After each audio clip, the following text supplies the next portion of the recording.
My boyfriend called me ugly in front of his friends and dumped me right there at the restaurant, leaving me with the bill. As he walked away, he laughed and said, "A girl like you should be grateful I even dated you." I just smiled and waited, because he had no idea what was coming next. Can you imagine the rage, the pure, unadulterated shock, when the man who publicly humiliated you, leaving you shattered, calls just 3 days later, begging for help? It was this morning, actually. My phone absolutely blew up with 20 missed calls, all from the same number. The same number that had blocked me just 72 hours ago, right after he called me ugly in front of his friends and walked away, sticking me with a $200 dinner bill and a heart that felt like it had been stomped on. I just stared at Mason Taylor's name flashing across my screen, my coffee growing colder in my trembling hands. The morning sun poured into my apartment, but all I could hear was the raw terror in his voice from the voicemail he'd left at 3 a.m. "Hazel, please, you have to call me back. Something's happening. Something's very wrong. The photos, how did you? Please, I'm begging you." I just smiled and let it go to voicemail again. Honestly, a girl like me should be grateful for the entertainment. But how did I go from being the heartbroken victim to the one holding all the cards? How did 3 days transform me from a woman crying over a cruel breakup into someone who could make Mason Taylor, the man who thought he was untouchable, beg for mercy? The answer, my friend, lies in what happened that night at Romano's restaurant. And, more importantly, what I discovered about the man I thought I loved. Some secrets are buried so deep that when they finally surface, they don't just hurt. They destroy everything in their path. And Mason Taylor was about to learn that the quiet, ugly girl he discarded so carelessly had been hiding secrets of her own. 3 days earlier, I sat across from Mason at Romano's, the upscale Italian restaurant where we'd had our very first date 2 years ago. The irony wasn't lost on me that he'd chosen the same place to end things, though I didn't know it yet. "You look beautiful tonight," he said, but his eyes were already scanning the room, looking for someone more interesting than his girlfriend of 24 months. I'd worn the emerald green dress he'd bought me for Christmas. My auburn hair fell in soft waves, and I'd spent an hour perfecting my makeup. I thought I looked good. I thought he'd think I looked good, too. Oh, how naive I was. "Thank you," I whispered, reaching across the table to touch his hand. His skin felt cold, distant. "Mason, is everything okay? You seem different lately." He pulled his hand away and signaled the waiter for another whiskey. His third one. "Everything's fine, Hazel. Can't a guy take his girlfriend out for dinner without getting the third degree?" The words stung, but I pushed the feeling down. Mason had been stressed with work lately, or so he told me. His marketing firm was demanding, and I understood pressure. I worked 60-hour weeks at the hospital as a trauma nurse. I knew about stress. "Hey, Mason." I turned to see 3 men approaching our table. I recognized them immediately: Jake Charles, Mason's college roommate with his perfectly styled blonde hair and expensive suits. Trevor Banks, who worked at the same marketing firm and always made uncomfortable jokes. And Ryan Mitchell, the one who never remembered my name despite meeting me dozens of times. "Guys." Mason's entire demeanor changed. His face lit up like someone had plugged him into an electrical outlet. "What are you doing here?" "We were just finishing up dinner with some clients." Jake said, his eyes barely acknowledging my presence. "Mind if we join you for a drink?" I wanted to say yes, I minded. This was supposed to be our night. We hadn't had a proper date in weeks, and I'd been looking forward to reconnecting, but Mason was already pulling out chairs before I could object. "Of course. Hazel, you remember the guys?" "Hi," I said softly, managing a small wave. Trevor nodded absently. Ryan looked right through me. Jake, at least, had the courtesy to smirk. The next hour was torture. They talked about work, about people I didn't know, about sports I didn't follow. Every time I tried to contribute, one of them would interrupt or change the subject. Mason laughed at their jokes. Jokes that weren't funny, jokes that were sometimes cruel, jokes that made me shrink further into my chair. "So, Mason," Trevor said, leaning back in his chair and eyeing me with a look I couldn't quite decipher. "When are you going to upgrade?" The table went quiet. Mason's whiskey glass paused halfway to his lips. "What do you mean?" Mason's voice was carefully neutral. "Come on, man." Jake jumped in, his voice lowering to what he probably thought was a whisper, but it wasn't. "You know what we mean. You're successful. You're good-looking. You've got that new promotion coming up. Don't you think it's time for an adjustment?" My blood turned to ice water.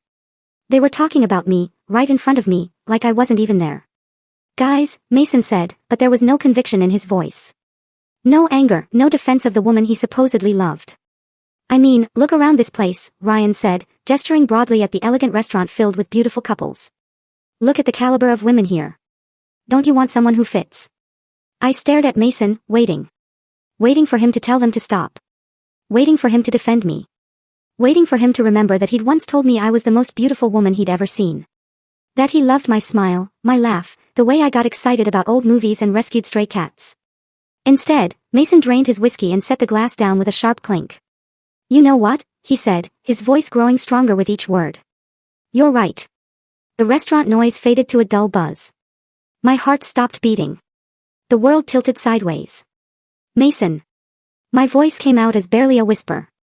He turned to look at me then, and I saw a stranger.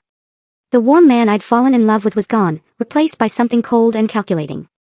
His dark brown eyes, the ones I'd once lost myself in, looked at me like I was something distasteful he'd found on the bottom of his shoe. "Hazel, this isn't working anymore." "What? What do you mean?" The three men leaned back in their chairs like they were settling in to watch a show. Jake actually smiled. "I mean, us. This." Mason gestured vaguely between us. "I'm moving up in the world, and I need someone who can move up with me. Someone who fits the image I'm trying to create." Image. I felt like I was drowning. "Mason, I don't understand." "What image? What are you talking about?" "Look, Hazel." He sighed like this conversation was tedious. Like breaking up with me was just another item on his to-do list. "You're a nice girl. You're adequate. But let's be honest here." The word adequate hit me like a physical blow. Let's be honest about what? Mason looked around the table at his friends who were all nodding encouragingly. Drawing strength from their approval, he sat up straighter and looked me directly in the eyes. "You're not pretty enough for where I'm going in life." The words hung in the air like smoke. I felt every person at nearby tables turn to look at us. Felt their pity and curiosity burning into my skin. "Mason, please don't do this," I whispered. "Not here. Not like this. When would be a good time, Hazel? When would be the right time to tell you that you're just not enough?" Trevor snorted. "Damn, dude. Harsh but necessary." Jake added, "Sometimes you have to be cruel to be kind. You want to know the truth?" Mason continued, his voice getting louder. "Other diners were definitely staring now. The truth is that I've been embarrassed to be seen with you for months. My colleagues asked me about my girlfriend, and I make excuses not to bring you to company events because you don't fit. You don't belong in my world." Each word was a knife between my ribs. I gripped the edge of the table so hard my knuckles turned white. "Mason, stop. Please. You work in a hospital, dealing with blood and vomit all day. You drive a 10-year-old Honda. You shop at discount stores and think Olive Garden is fine dining. And you?" He paused, looking me up and down with disgust. "You're just not attractive enough to make any of that worth overlooking." Ryan whistled low. "Jesus, Mason. What?" She needs to hear this. She needs to understand reality. I felt tears threatening, but I refused to cry in front of them. I refused to give them that satisfaction. "So, that's it?" I managed to ask. 2 years and that's it." 2 years too long," Mason said, standing up and pulling out his wallet. He threw a $20 bill on the table. "That should cover my drinks. You can handle the rest, right? Consider it a farewell gift." The dinner bill was over $200. I was a trauma nurse, not a brain surgeon. $200 was groceries for 2 weeks. "Mason, I can't afford, you'll figure it out," he said, already putting on his jacket. "You always do." His 3 friends stood up with him like a pack of hyenas following their leader. "See you around, Hazel," Jake said with mock sympathy. "Maybe." They started walking toward the door, laughing and talking like they hadn't just destroyed a human being. Like they hadn't just taken 2 years of my life and thrown it in the garbage. But Mason wasn't done yet. As they reached the restaurant entrance, he turned back and raised his voice loud enough for half the restaurant to hear.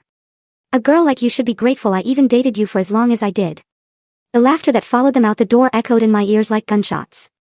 I sat there in the suddenly too quiet restaurant, surrounded by strangers' pitying stares and my own humiliation. The waiter approached cautiously, like I might bite. "Miss, will you be needing anything else?" "Just the check, please," I whispered. When he brought it, I stared at the total with numb disbelief. $237.43. More than I had in my checking account until payday. I smiled. Not because I was happy. Not because I was okay. I smiled because something inside me had broken. And when it broke, it revealed something I'd kept buried for a very long time. Something Mason Taylor had no idea existed. Something that was about to make his life very, very complicated. I paid the bill with my credit card and walked out of Romano's with my head held high. The valet brought my 10-year-old Honda, actually, a 9-year-old Civic that I'd bought with cash because I believed in living within my means. Mason had always made comments about my car, my clothes, my choices. I thought he was joking, trying to motivate me to better myself. Now I understood he'd been cataloging my inadequacies for months. The drive home to my modest apartment in the suburbs was a blur of streetlights and tears I refused to let fall. When I finally made it inside, I deadbolt the door, kicked off the heels that had been pinching my feet all night, and walked to my bathroom mirror. Ugly, I said to my reflection. The woman staring back at me had auburn hair that caught the light like copper, green eyes that men had once called mesmerizing, and the kind of delicate features that belonged in Renaissance paintings.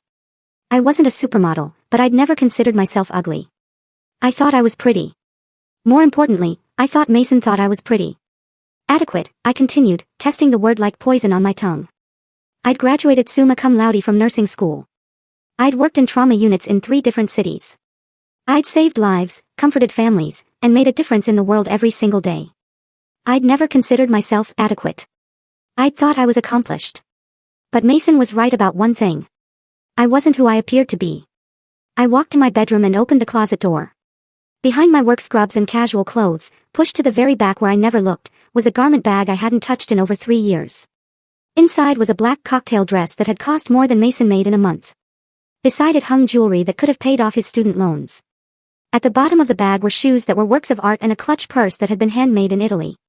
I pulled out my laptop and logged into a bank account I hadn't accessed since I'd moved to the city and started over as just Hazel the nurse. Current balance, $2,847,392.67. I scrolled through my portfolio, tech stocks, real estate investments, municipal bonds, all performing beautifully, just as my financial advisor had predicted. Then I opened my other laptop, the one I kept hidden in a false bottom of my dresser drawer, the one with software that cost more than most people's cars. It was time to remember who I used to be. My name is Hazel Wilson, and yes, I'm a trauma nurse. But I'm also the daughter of tech mogul Richard Blackstone, founder and CEO of Blackstone Industries. I'm worth more than Mason and his 3 idiot friends would make in their combined lifetimes. 3 years ago, after my father's death, I'd inherited not just his money, but his company, a company I'd helped him build from the ground up, starting with coding lessons when I was 12 and progressing to corporate strategy by the time I was 25. But inheriting billions at 26 had taught me something valuable. When people know you're rich, they never love you. They love your money, your connections, your power. They love what you can do for them. So, I'd made a choice. I'd put professional managers in charge of Blackstone Industries, moved to a new city, and started over as a trauma nurse, something I'd always wanted to try. I'd lived modestly, driven ordinary cars, shopped at normal stores. I'd wanted to find someone who would love me for me, not for what I could give them. I'd thought I'd found that person in Mason Taylor. How wrong I'd been. I opened my secure messaging system and typed a quick message to my head of security, a former CIA operative named Victoria Cross, who'd worked for my father for 15 years. Vic, need a deep background check on Mason Taylor. DOB March 15, 1992. Currently employed at Pinnacle Marketing Solutions. Also need full profiles on Jake Charles, Trevor Banks, and Ryan Mitchell.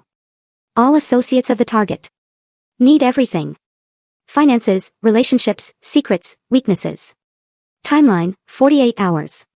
The response came back in less than 5 minutes. Understood. Anything I should know about the level of detail required? I smiled at my reflection in my laptop screen. Find everything, Vic, leave no stone unturned. They hurt someone I care about. Will do. Sorry to hear that. Do you need additional resources? Not yet, but keep the team on standby. I closed the laptop and walked back to my closet. Tomorrow, I would go to work, smile at my patients, and pretend to be heartbroken Hazel Wilson, the dumped nurse who couldn't afford a fancy dinner. But tonight, I had planning to do. Mason Taylor had made the mistake of thinking I was weak, ordinary, and beneath him. He'd humiliated me in public because he thought I had no power, no resources, no ability to fight back. He was about to learn that sometimes the quietest people are quiet for a very good reason. The next morning at the hospital, I went through my rounds like a ghost. I checked on Mrs. Rodriguez, who was recovering from a heart attack. I helped Dr. Thompson stabilize a car crash victim. I comforted a scared teenager who'd overdosed at a party. Normal Hazel Wilson things, the kind of adequate work that adequate people do. My phone buzzed with a text from my best friend and fellow nurse, Emma Clark. Girl, you look like hell. Coffee break? Oh, Emma. She was the only person in this city who knew anything about my past. And even she didn't know everything. I'd met her during nursing school and told her I came from money but wanted to make my own way. She thought money meant my family was upper middle class, not that I could buy the hospital we worked in without checking my bank balance. Okay, spill, Emma said when we sat down in the hospital cafeteria with our terrible coffee. You're doing that thing where you smile but your eyes look dead. What happened? Mason broke up with me. That bastard. How? I told her the story, watching her face cycle through disbelief, anger, and finally rage. He called you what? In public? Emma's voice carried across the cafeteria, making several people turn to look. That piece of garbage. Hazel, honey, you know he's wrong, right? You know you're beautiful. Do I? I asked quietly. Yes, you absolutely do. You're stunning. You're brilliant. You're kind. And you save lives for a living. Mason Taylor is a walking pile of mediocrity in an expensive suit. You're worth 100 of him. If only she knew how literally true that was. It's fine, I said. I'm fine. No, you're not. You're planning something. You get this look when you're planning something. It's the same look you had when you figured out how to prove that Dr. Kingston was stealing medication. Emma knew me well. Too well. I'm not planning anything. What would I plan? I'm just a nurse, remember? Just, adequate. Don't you dare, Emma said, pointing her fork at me like a weapon. Don't you dare let that jerk make you believe you're anything less than amazing. My phone buzzed. A message from Victoria Cross. Initial sweep complete. Meet tonight. Your place. 9:00 p.m. I typed back quickly. Confirmed. Who's that? Emma asked. Wrong number, I lied smoothly. Listen, I should get back to work. Mrs. Rodriguez needs her medication adjusted. Hazel. Emma grabbed my hand. Promise me you won't do anything stupid. I know you're hurt, but don't let him turn you into someone you're not.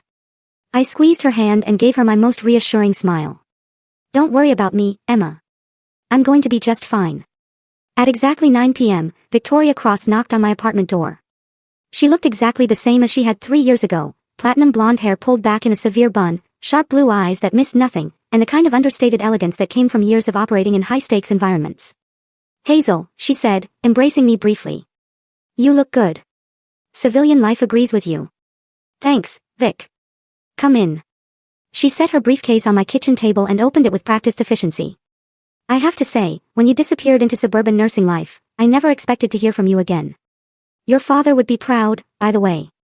The company's stock price has increased 40% since you took over. The managers you recommended are excellent. They are, but they're not you. Victoria pulled out a thick file. Now, let's discuss why you want to destroy Mason Taylor. I didn't say I wanted to destroy him. Victoria gave me a look that could have frozen water. Hazel, I've known you since you were 16. I know the difference between a routine background check and a nuclear option investigation. This is a nuclear option. I sank into my chair. Tell me what you found. Mason Taylor is a textbook narcissist with delusions of grandeur and financial problems he hides well. Victoria opened the file with a flourish. On the surface, he looks good. Marketing manager at Pinnacle. Nice apartment, expensive clothes, drives a leased BMW. But dig deeper. She spread photos and documents across my table like she was laying out a hand of cards. His credit cards are maxed out. He owes $43,000 in student loans.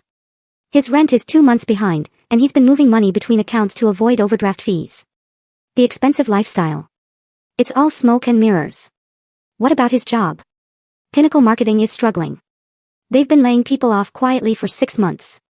Mason's position is safe for now, but barely. And there's something else. Victoria's voice dropped. He's been embezzling. My blood went cold. What? Small amounts. 100 here, 200 there. He's been skimming from client expense accounts and billing personal charges as business expenses. I estimate he's stolen about $15,000 over the past year. Does Pinnacle know? Not yet. But they will, if someone knows where to look. Victoria smiled. The question is, do you want them to find out sooner rather than later? I stared at Mason's photo. He looked so confident, so smug. Even in a corporate headshot, his arrogance radiated through the camera. What about his friends? Jake Charles is drowning in gambling debts. Trevor Banks is having an affair with his boss's wife. Ryan Mitchell has a sealed juvenile record that would definitely affect his security clearance at his defense contractor job. How sealed? Let's just say it involves violence and leave it at that. I absorbed this information, feeling pieces of a plan clicking into place in my mind. Vic, I need you to do something for me. Name it. I want you to quietly tip off Pinnacle about Mason's embezzlement, but don't make it obvious. Make it look like routine accounting caught the discrepancies. Victoria nodded. Done. What else? Can you arrange for Jake Charles's gambling debts to be called in? All at once. Easily. His primary creditor is someone we've done business with. And Trevor's affair. I can make sure his boss finds out. Anonymously, of course. And Ryan's record. Victoria's smile was sharp as a blade. Let me worry about that. I walked to my window and looked out at the quiet suburban street. 3 days ago, I'd been just another woman trying to find love in a complicated world. Now, I was planning the systematic destruction of 4 men who thought they were untouchable. Are you sure about this? Victoria asked quietly. Once we start, there's no going back. These men will be ruined. I thought about Mason's voice carrying across Romano's restaurant. A girl like you should be grateful I even dated you. I thought about the laughter that followed. I thought about every woman who'd thought their cruelty was justified. They should have thought of that before they decided to humiliate someone they believed was powerless. Victoria began packing up her files. Consider it done. But Hazel, this is just the beginning. From what I found, Mason Taylor has made a lot of enemies. A lot of people would be very interested to learn about his financial situation and his creative accounting. After Victoria left, I sat in my quiet apartment and opened my laptop. I pulled up Mason's social media profiles, his LinkedIn, his company bio. In every photo, he looked successful, confident, happy. By the time I was done with him, all of that would be gone. But I wasn't interested in just ruining his life. That would be too simple, too clean. I wanted him to understand exactly how it felt to be humiliated in public. I wanted him to know what it was like when the whole world could see your shame. I wanted him to beg. And then I wanted him to know exactly who had brought him down. My phone rang at 3 a.m. Mason's name flashed across the screen. I let it go to voicemail. The plan was just beginning. The first domino fell on Tuesday. I was restocking medical supplies in the trauma unit when Emma burst through the doors, her eyes wide with excitement. Hazel, did you see the news about that marketing company? Pinnacle something. My hands never paused in their work, but my heart rate spiked. What news? Embezzlement scandal. Apparently, some manager was stealing from client accounts. They fired him and called the police. It's all over the local business news. I pulled out my phone and navigated to the local news website. There, in black and white, was the headline, Local Marketing Manager Arrested for Embezzlement. Mason's corporate headshot stared back at me from the screen. The accused, Mason Taylor, 30, allegedly stole approximately $15,000 from client expense accounts over the past year. Pinnacle Marketing Solutions discovered the discrepancies during a routine audit and immediately contacted authorities. Taylor was arrested at his workplace Tuesday morning. I had to bite my lip to keep from smiling. Wow, I said, keeping my voice carefully neutral. That's terrible. Isn't that your ex-boyfriend? Emma asked, peering at my phone screen. Yeah, it is. Holy crap, Hazel. I mean, I know he was a jerk, but I never thought he was a criminal. You never really know someone, I murmured.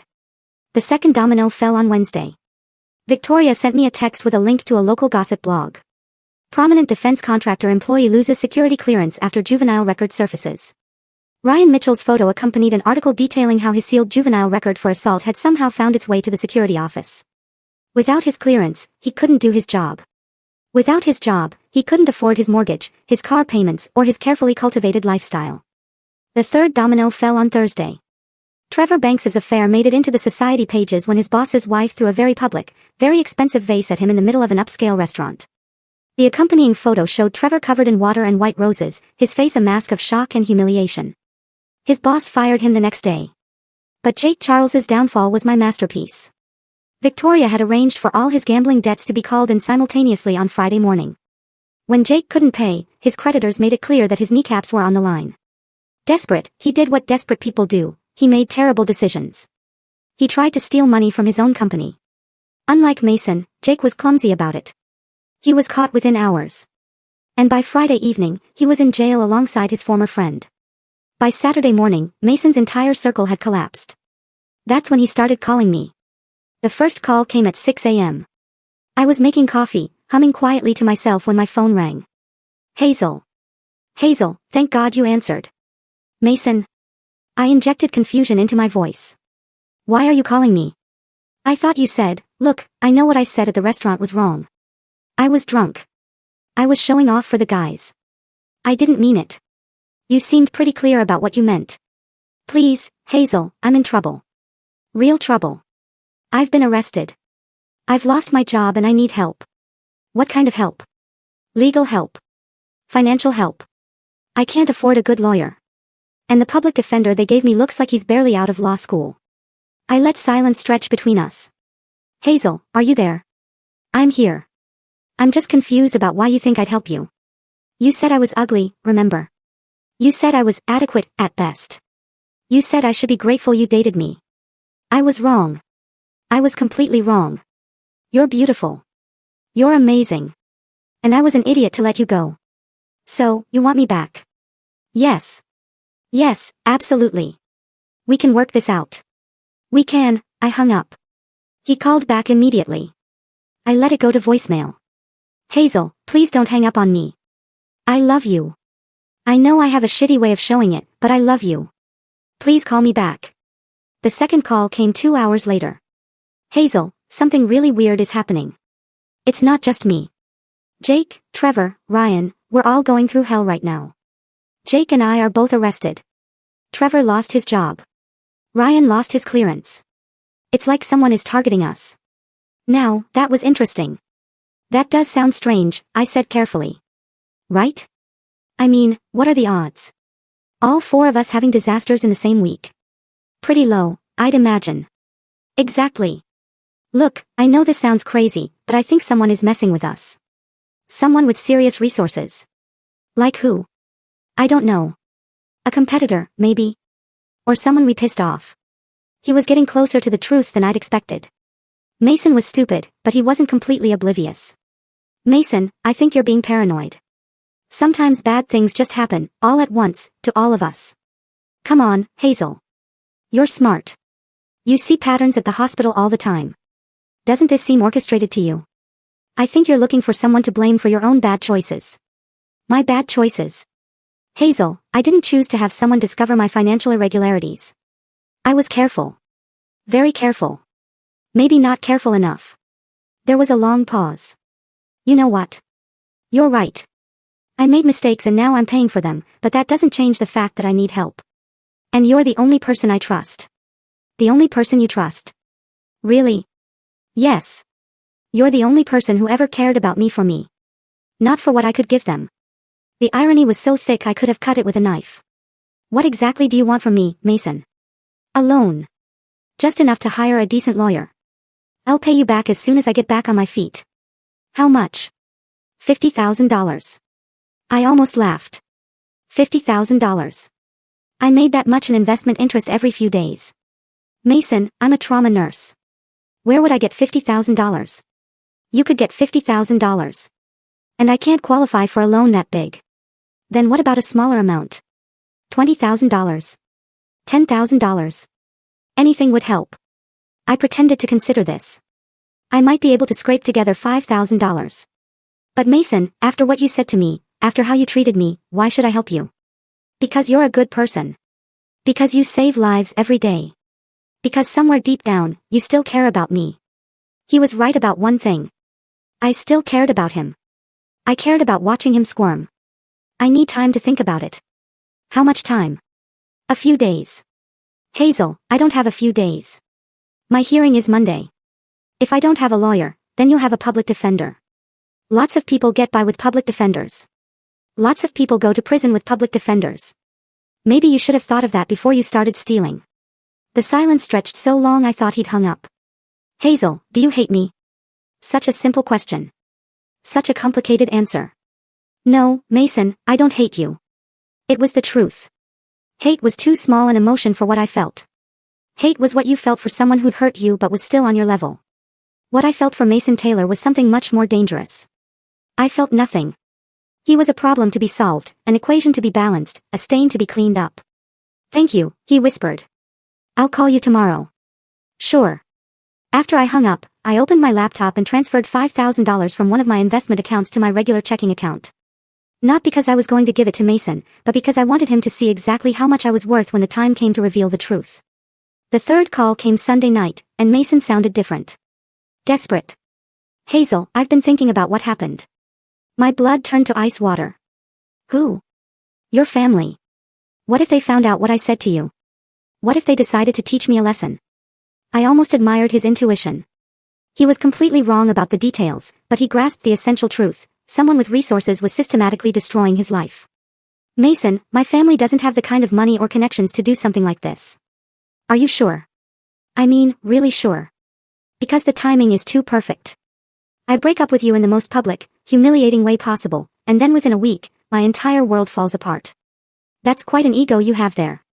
You think my family cares enough about me to launch some kind of revenge plot? Don't they? The question hung in the air like a blade. Mason, you're being paranoid. My family barely has enough money to cover their own bills, much less hire private investigators or whatever you think they did. Then explain it. Explain how 4 successful guys all get destroyed in the same week. You weren't that successful, I said quietly. You just pretended to be. What's that supposed to mean? It means maybe the universe is just correcting an imbalance. Maybe you all got away with things for too long, and now the bill is coming due. That's not how the world works, Hazel. Isn't it? The fourth call came Monday morning at 3 a.m. I was awake anyway, sitting in my living room with a cup of tea, watching the sunrise and thinking about justice. Hazel. Mason's voice was raw, broken. I'm sorry. I'm so sorry. What happened? My hearing went badly. They're talking about 18 months in prison. 18 months, Hazel. And that's if I plead guilty. I'm sorry to hear that. Are you really sorry? Because sometimes I wonder if you're happy about this. I took a slow sip of my tea. Why would I be happy about this? Because of what I said to you. Because I hurt you. Mason, I'm not the kind of person who takes pleasure in other people's suffering. It was mostly true. I didn't take pleasure in suffering in general. Just his suffering. Just the suffering of men who thought they could crush other people without consequences. I know you're not. That's why I'm calling. That's why I need you to help me. I told you I need time to think about the loan. Not the loan. Something else. What? I need you to be a character witness. The request hit me like a physical blow. What? At my sentencing hearing. I need people to testify that I'm not a bad person, that I made mistakes, but I don't deserve to go to prison. You knew me better than anyone. If you could just tell them about the good times we had, about how I was with you when we were alone. Mason, please. I know I don't deserve your help. I know I was cruel and stupid and wrong about everything, but Hazel, if you could see me now, I'm broken. I'm completely broken. I could hear it in his voice. The arrogance was gone. The confidence was gone. The casual cruelty that had let him humiliate me in public was gone. All that was left was fear and desperation. It was the most beautiful sound I'd ever heard. I'll think about it, I said. Really? Really? Thank you. Thank you so much, Hazel. I promise you, if you help me get through this, I'll spend the rest of my life making it up to you. I'll be the man you deserved from the beginning. After I hung up, I sat in my quiet apartment and smiled. Mason Taylor thought he was manipulating me. He thought he could use my kindness, my love, my forgiving nature to save himself from the consequences of his own actions. He had no idea that the kind, forgiving Hazel Wilson he'd fallen in love with had died in Romano's restaurant 3 weeks ago. In her place was someone much more interesting, someone who understood that mercy was a luxury only the powerful could afford to give. And I was feeling anything but generous. The courthouse was exactly what I'd expected, imposing gray stone, high ceilings, and the kind of institutional lighting that made everyone look guilty. I sat in the back row of the courtroom, wearing a simple navy dress and my most innocent expression. Mason sat at the defendant's table with his overworked public defender, looking like a man who'd aged 10 years in 3 weeks. His expensive suits were gone, replaced by an ill-fitting gray ensemble that screamed, borrowed from a relative. His perfectly styled hair was disheveled, and there were dark circles under his eyes. He looked, in other words, like a man who was finally facing reality. When the judge called for character witnesses, I stood up. Your Honor, I'd like to speak on behalf of the defendant. Mason's head whipped around, and the relief that flooded his face was almost painful to watch. He mouthed, "Thank you," at me, his eyes bright with unshed tears. I walked to the witness stand with measured steps, placed my hand on the Bible, and swore to tell the truth, the whole truth, and nothing but the truth. State your name and relationship to the defendant, the judge instructed. My name is Hazel Wilson. Mason Taylor was my boyfriend for 2 years. Was, yes. Your Honor, we broke up recently. I see. And despite this breakup, you're here to speak on his behalf. I am. Please tell the court about your relationship with Mr. Taylor. I looked directly at Mason, who was watching me with desperate hope. Your Honor, I met Mason 2 years ago, and I thought I knew him well.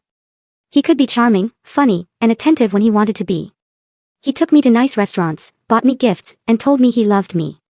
Mason nodded encouragingly. However, I continued, I also saw another side of Mason Taylor, a side that I think is relevant to these proceedings. The hope in Mason's eyes flickered. What kind of side, Miss Wilson? Mason has a problem with honesty, Your Honor. Not just in his professional life, as we've seen with the embezzlement charges, but in his personal relationships as well. Mason's lawyer started to object, but I continued. He lied to me constantly about his financial situation.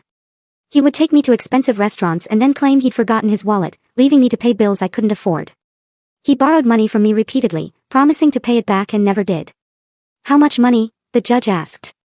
I'd prepared for this question. Over the past week, I'd carefully documented every dinner I'd paid for, every loan I'd given him, every expense he'd pushed onto me while maintaining his illusion of success. Approximately $3,000 over the course of our relationship, Your Honor. Mason's face had gone white. But the financial deception wasn't the worst part, I continued.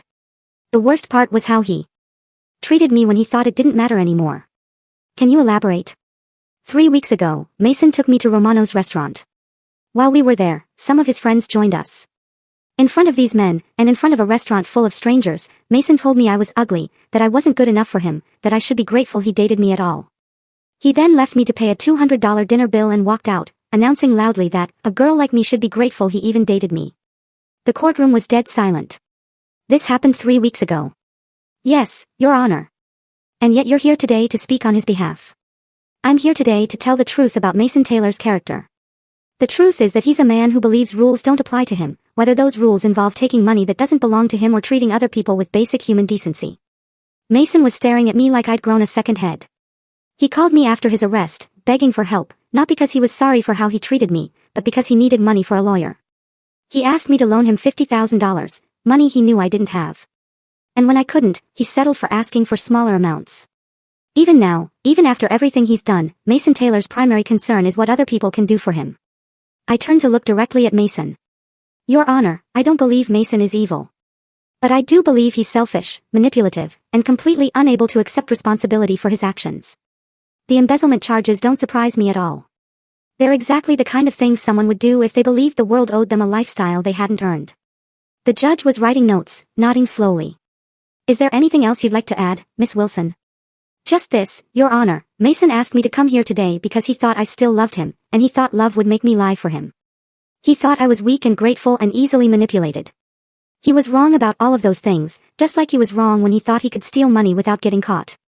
I stood up from the witness stand. Mason Taylor isn't a victim of circumstance. He's a man who made deliberate choices to lie, steal, and hurt other people. And now he's facing the consequences of those choices. In my opinion, those consequences are long overdue. The silence that followed my testimony was deafening.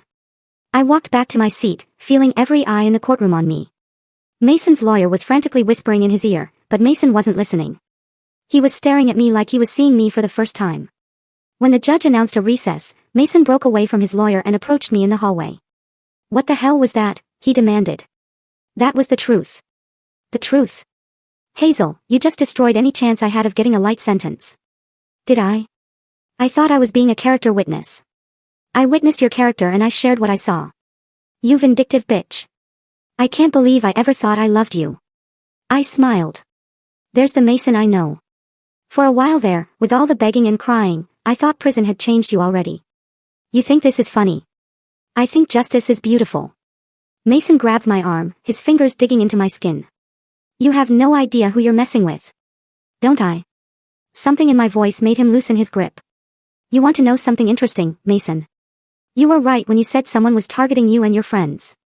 Someone with resources, someone with connections, someone who could orchestrate the kind of systematic destruction you've all experienced. His eyes widened. You were just wrong about who it was. What are you saying? I'm saying that adequate little Hazel Wilson, the ugly trauma nurse who should have been grateful for your attention, isn't quite what she appears to be. Mason's face cycled through confusion, fear, and finally terrible understanding. It was you. Of course. But how? You don't have that kind of money, that kind of power. don't I? I pulled out my phone and showed him my banking app. The screen displayed a balance that made his embezzlement look like pocket change. My name is Hazel Wilson, I said quietly. But my maiden name was Blackstone. As in Blackstone Industries. As in the tech company worth about $12 billion. As in the inheritance I've been managing very successfully for the past 3 years while pretending to be a simple nurse. Mason's legs gave out.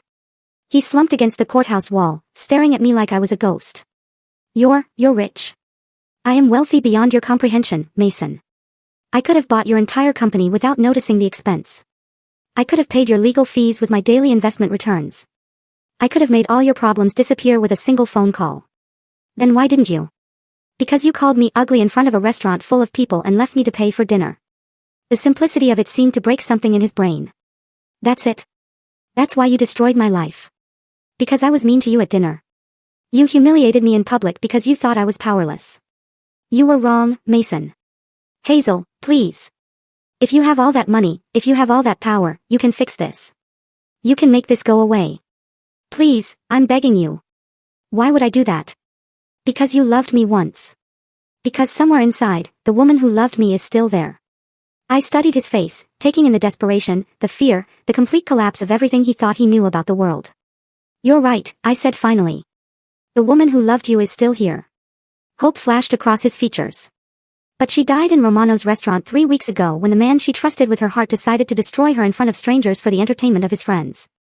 Hazel, the woman standing in front of you now, is someone else entirely. Someone who understands that mercy is a luxury and forgiveness is a gift that has to be earned. What do you want? Tell me what you want and I'll do it. I want you to go to prison, Mason. I want you to have 18 months to think about what it feels like when someone more powerful than you decides you're disposable. You can't be serious. I'm completely serious. But don't worry, I'm not completely heartless. I've arranged for you to have the best possible experience while you're incarcerated. What does that mean? It means I made some donations to the prison system. Donations that will ensure you have a private cell, good medical care, access to educational programs, and protection from the more dangerous inmates. Mason stared at me in horror. You're going to let me go to prison, but you're going to make sure I'm comfortable while I'm there. I told you I'm not evil. I just want you to have time to think. Think about what? Think about how it feels to be powerless. Think about how it feels when someone you trust betrays you. Think about how it feels to be dismissed and discarded by someone who thinks they're better than you. The bailiff announced that court was resuming. I have to go, I said. Good luck with your sentencing, Mason. As I walked away, I heard him calling after me. Hazel. Hazel, wait. We can work this out. We can. But I was already gone. Mason Taylor was sentenced to 18 months in federal prison. I wasn't in the courtroom when it happened. I was at work, helping Dr. Martinez stabilize a construction worker who'd fallen from scaffolding. But Victoria sent me a text with the news, package delivered. Target acquired. Mission accomplished. That evening, I sat in my apartment with a glass of wine and reflected on the past month. For men who'd thought they were untouchable had learned otherwise. For men who'd believed they could humiliate someone without consequences had discovered they were wrong. But I wasn't done yet. 6 months into Mason's sentence, I received a letter. It was handwritten on prison stationery, and my name was written in careful block letters on the envelope. Dear Hazel, I know you probably don't want to hear from me, but I needed to write this letter. I've had a lot of time to think about what happened, about what I did, and about who you really are. You were right about everything. I was selfish, cruel, and completely blind to what I had. I treated you terribly because I thought you couldn't fight back. I thought you were weak and dependent and grateful. I was wrong about all of it. I've been thinking about something you said in the courthouse hallway. You said the woman who loved me died in Romano's restaurant. I think you're wrong about that. I think that woman was never really there at all. I think you've been playing a game since the day we met, and I was too stupid to realize it. I think you've been watching me, studying me, waiting for me to show you who I really was. And when I finally did, when I revealed exactly how shallow and cruel I could be, you decided it was time to end the game. I don't blame you for that. I would have done the same thing if I were smart enough and powerful enough to pull it off. What I can't figure out is why you dated me in the first place. With your money, your resources, your intelligence, you could have had anyone. Why me? Why waste 2 years on someone like me? I think it's because you were lonely. I think being that rich, that powerful, makes it impossible to trust anyone. Everyone wants something from you. Everyone has an angle. See, you tried an experiment. You pretended to be someone ordinary to see if you could find someone who would love you for who you were, not what you could give them. The experiment failed. I failed. I'm sorry for that, Hazel. Not just sorry I got caught. Not just sorry I'm in prison, but truly sorry that I proved you can't trust anyone. Sorry that I took your hope and crushed it in front of a restaurant full of strangers. You probably won't believe this, but I did love you. Not the real you, I never knew the real you, but I loved the woman you pretended to be. I loved your kindness, your dedication to helping people, your laugh when you watched old movies. I loved how excited you got about small things and how you cried during commercials with dogs. I just loved all of that less than I loved impressing my friends. I don't know if the real Hazel Blackstone has any of those qualities, or if they were all part of the performance. But if they were real, if any part of the woman I fell in love with was real, then I'm sorry I wasn't good enough for her. I'm not writing this to ask for forgiveness. I'm not writing this to ask you to get me out of prison early. I know I deserve to be here. And honestly, prison is probably the safest place for me right now. Jake Charles is in the cell next to mine, and he's told me some interesting stories about what happened to Trevor and Ryan after they got out. Apparently, Trevor's wife left him and took half of nothing, which was still more than he deserved. And Ryan, well, let's just say that losing his security clearance was the least of his problems. Funny how many people have grudges against a guy who used to beat up kids when he was 16. I'm writing this because I want you to know that your experiment wasn't a complete failure. I did love you, as much as someone like me is capable of loving anyone. And I think somewhere under all that anger and calculation, you loved me, too. Maybe that's enough. Maybe that's more than either of us expected to get. I hope you find someone worthy of the real you, whoever that is. I hope you find someone who sees your wealth and your power and your intelligence, and still loves the woman who rescues stray cats and cries at movies. I hope you're happy, Hazel. You deserve happiness more than anyone I've ever known. Mason. Thank you for the private cell and the protection. You didn't have to do that. The fact that you did tells me that the kind woman I fell in love with was real, at least partly. That means something to me. I read the letter 3 times, then walked to my kitchen and poured myself another glass of wine. Mason Taylor was more perceptive than I'd given him credit for. He'd understood things about me that I'd barely understood myself. He was right about the experiment. I had been testing him, testing all of them, to see if genuine love was possible when money and power were removed from the equation. He was right about the loneliness, too. When you can buy anything, when you can solve any problem with a phone call, when people's entire demeanor changes once they learn your net worth, it becomes impossible to know who actually cares about you. But he was wrong about one thing. The woman he'd fallen in love with wasn't a performance. She was real. She'd been real when she'd nursed him through the flu. Real when she'd laughed at his terrible jokes. Real when she'd fallen asleep in his arms watching old movies. She'd been real right up until the moment he'd called her ugly in front of a restaurant full of strangers. Now she was gone. And in her place was someone harder, smarter, and infinitely more dangerous. I walked to my laptop and opened my secure messaging system. Victoria, I need you to arrange something for me. What do you need? Mason Taylor's sentence. I want it reduced to time served. There was a long pause before Victoria responded. Are you sure about that? He's only been in 6 months. We went to a lot of trouble to put him there. I'm sure. Can you make it happen? Of course. Any particular reason? He passed the test. What test? The final exam. He figured out who I really am, Victoria. Not just the money, not just the power, but the person underneath. And he's genuinely sorry for what he did. Not because he got caught, but because he hurt someone he loved. So, you're going to forgive him? No. I'm going to free him. There is a difference. Hazel, make the arrangements. Vic, Mason Taylor has learned his lesson. I was restocking medical supplies in the trauma unit when Emma burst through the doors with a familiar look of excitement. Hazel, guess who I saw at the coffee shop this morning? I didn't have to guess. I'd been expecting this conversation for weeks. Mason Taylor. Emma's face fell. How did you know? Lucky guess. How did he look? Honestly, terrible. I mean, not terrible, but different. Older. Sadder. He asked about you. What did you tell him? I told him you were doing great, that you'd been promoted to head trauma nurse, and that you were dating someone new. 2 out of 3 were true. I had been promoted, and I was doing great. The dating part was a fiction I'd asked Emma to maintain. What did he say? He said he was glad you were happy. And then he asked me to give you something. Emma pulled an envelope from her pocket.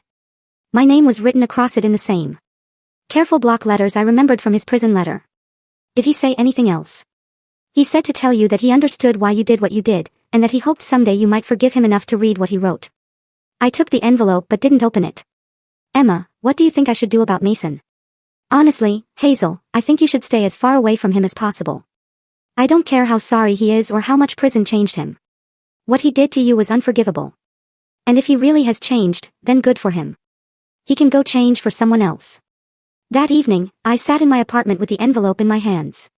Outside my window, the suburban street was quiet, peaceful, normal. Inside, I was anything but. Finally, I opened it. Hazel, I'm not supposed to contact you. I'm sure you could have me arrested for harassment, and honestly, I wouldn't blame you. But there are things I need to say, and I'm hoping you'll give me the chance to say them. I know what you did. I know you arranged for my early release, just like I know you arranged for my comfortable stay in prison. I know because the same lawyer who told me about my sentence reduction also told me that an anonymous benefactor had been covering his fees. Anonymous benefactor, right? I want you to know that I don't expect anything from you. I'm not writing this to ask for a second chance or to beg for forgiveness or to try to win you back. I know that ship sailed a long time ago, and it's not coming back to shore. I'm writing this to say thank you. Thank you for showing me who I really was. Thank you for holding up a mirror and forcing me to look at the ugly, selfish, cruel person I'd become. Thank you for teaching me that actions have consequences, even for people who think they're too smart or too charming to get caught. Most of all, thank you for showing me mercy when you had every reason not to. I spent 6 months in prison thinking about what you said in the courthouse. You said the woman who loved me died in Romano's restaurant. Maybe that's true, but if she's gone, I'm the one who killed her, and I have to live with that for the rest of my life. I'm different now, Hazel. Prison changes you, but more than that, understanding what I lost changes you. I know I can't prove that to you with a letter, and I'm not asking for the chance to prove it in person. I'm just telling you because I think you deserve to know. I'm working at a nonprofit now, helping people who are struggling with debt and financial problems. It doesn't pay much, but it feels good to use my marketing skills to help people instead of taking advantage of them. It feels good to wake up in the morning knowing I'm going to make someone's life better instead of worse. I'm also going to therapy twice a week. Dr. Rodriguez says I have narcissistic tendencies and an unhealthy need for external validation. She says it's going to take years of work to unlearn the patterns I've spent my whole life developing. I'm willing to do the work. I know none of this matters to you. I know you've moved on with your life, found someone who deserves the amazing woman you are. But I needed you to know that your experiment wasn't a complete failure. You wanted to find out if someone could love the real you. The answer is yes, I did love you, Hazel. Not perfectly, not unselfishly, but genuinely. The problem wasn't that you're unlovable. The problem was that I wasn't worthy of loving you. Maybe someday I will be. Not for you, I know that chance is gone, but for someone else, someone who won't make the mistakes I made. Thank you for everything, Hazel. Thank you for loving me when I didn't deserve it. Thank you for freeing me when I'd learned from it. I hope your life is everything you wanted it to be. Mason. I set the letter down and walked to my window. The street was still quiet, still peaceful, still normal. But something had changed inside me. For the first time in almost a year, I felt lighter, like a weight I'd been carrying had finally been lifted. Mason Taylor had hurt me, humiliated me, and betrayed me. But he'd also learned from it, grown from it, and become a better person because of it. Maybe that was enough. Maybe that was more than I'd expected when this whole thing started. I picked up my phone and typed a text message. Mason, I got your letter. I'm proud of the work you're doing and I'm glad you're getting help. You're right that we can't go back, but I want you to know that I forgive you. Not for your sake, but for mine. Carrying anger is exhausting, and I'm tired of being angry. Be well, Hazel. I hit send before I could change my mind. His response came back within minutes. Thank you. That means more to me than you'll ever know. I deleted his number from my phone, then walked to my closet and pulled out the garment bag I hadn't touched in over a year. Inside were the expensive clothes, the designer jewelry, the symbols of a life I'd left behind when I decided to play at being normal. But I wasn't normal. I never had been. I was Hazel Blackstone, daughter of a tech mogul, heir to a billion-dollar fortune, and one of the most powerful women in the country. It was time to stop pretending to be someone else. It was time to go home. The next Monday, I walked into my supervisor's office and submitted my resignation from the hospital. I told her I'd been offered an opportunity one couldn't turn down, which was true. I'd been offered the opportunity to stop hiding from who I really was. Emma cried when I told her I was leaving. Where are you going? She asked. Back to where I came from. Will I see you again? Of course. You're one of the few people who liked me when you thought I was nobody special. That makes you rarer than diamonds. You were never nobody special, Hazel. You saved lives every day. I know. And I'll keep saving lives. Just differently. 1 week later, I stood in the executive boardroom of Blackstone Industries, wearing a tailored black suit that cost more than most people's cars. Around the table sat 12 of the most powerful executives in the tech industry, all waiting to hear what I had to say. Ladies and gentlemen, I began. My name is Hazel Blackstone, and for the past 3 years, I've been letting other people run my company while I figured out who I wanted to be. I clicked to the first slide of my presentation. I'm done figuring. It's time to get back to work. 6 months later, Blackstone Industries announced a revolutionary new healthcare initiative, a network of trauma centers that would provide free emergency care to anyone who needed it. Staffed by the best medical professionals in the world, and funded by one of the largest endowments in history, the first center opened in the city where I'd worked as a nurse. Emma was hired as the head nurse with a salary triple what she'd made at our old hospital. At the dedication ceremony, a reporter asked me why I'd chosen to focus on trauma care. Because trauma changes people, I said. Sometimes it breaks them. Sometimes it makes them stronger. And sometimes it shows them who they really are. I believe everyone deserves the chance to heal from their trauma and become who they're meant to be. Is this initiative personal for you, Miss Blackstone? I thought about Mason Taylor, probably helping someone struggling with debt at his nonprofit job. I thought about the letter he'd written, the genuine remorse in his words, the man he was trying to become. I thought about the woman I'd been when I'd fallen in love with him, and the woman I'd become when he'd betrayed me. All healing is personal, I said. We're all walking around with wounds, some visible and some hidden. The question isn't whether we'll be hurt. We will be.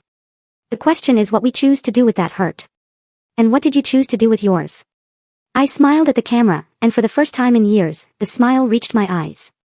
I chose to use it to help other people heal theirs. Later that night, alone in my penthouse apartment overlooking the city, I received a text from an unknown number. Saw the news about your trauma centers. Incredible work. The world is lucky to have you. I stared at the message for a long time, then typed back. The world is lucky to have people willing to do better. Keep doing the work, Mason. It matters. Then I deleted the conversation and blocked the number.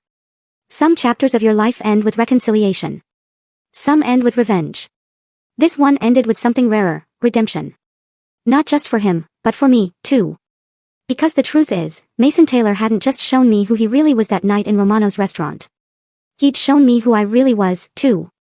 I was someone who could love deeply, who could be hurt profoundly, and who could choose justice over vengeance when it mattered most. I was someone who could use power responsibly, who could turn pain into purpose, and who could build something beautiful from the ashes of betrayal. I was Hazel Blackstone, and I was finally ready to be her.